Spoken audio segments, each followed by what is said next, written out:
Kailangan nyo kasing maintindihan muna yung unang statement para makuha nyo yung, kasi connected yung mga yan eh, di ba?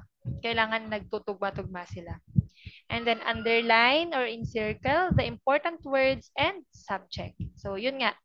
Kung kailangan yung bilugan, i-underline, or kung anong gusto nyong gawin doon sa question para mas mapadaling yung magets yung question, or kung matutulungan kayong um, magets or makuha yung answer, just do it. Basta sa questionnaire lang kayo magsusulat ha, wag sa answer sheet. Sabi dito, all Filipinos are hospitable. Marco is hospitable.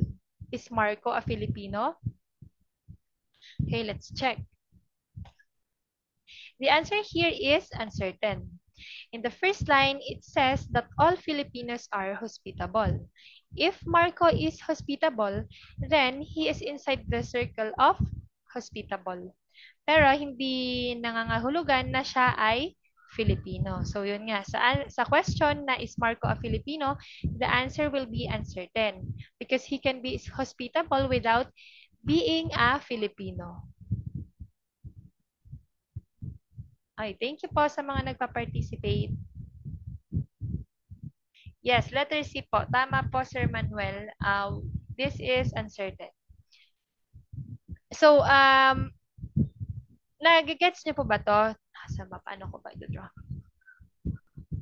Ito yung sinasabi ko sa inyo na you can draw para mas maintindihan nyo. So, use illustrations.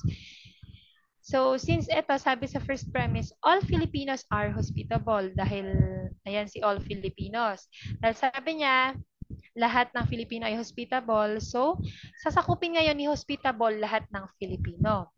Pero si Marco, sabi lang niya, hospitable si Marco. Kaya lang, hindi naman sinabi kung, I mean, si Marco niya, nasa labas lang siya. Hindi natin alam kung siya ba ay Filipino or what.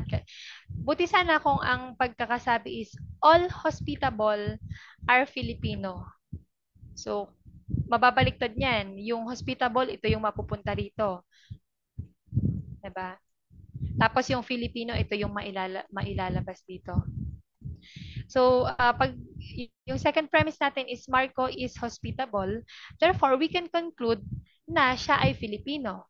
Kasi nasabi nga na lahat ng hospitable ay Filipino lang. Lahat ng taong hospitable ay Filipino lang. So, therefore, magiging true siya na si Marco ay Filipino. But in this case, we are uncertain. Okay.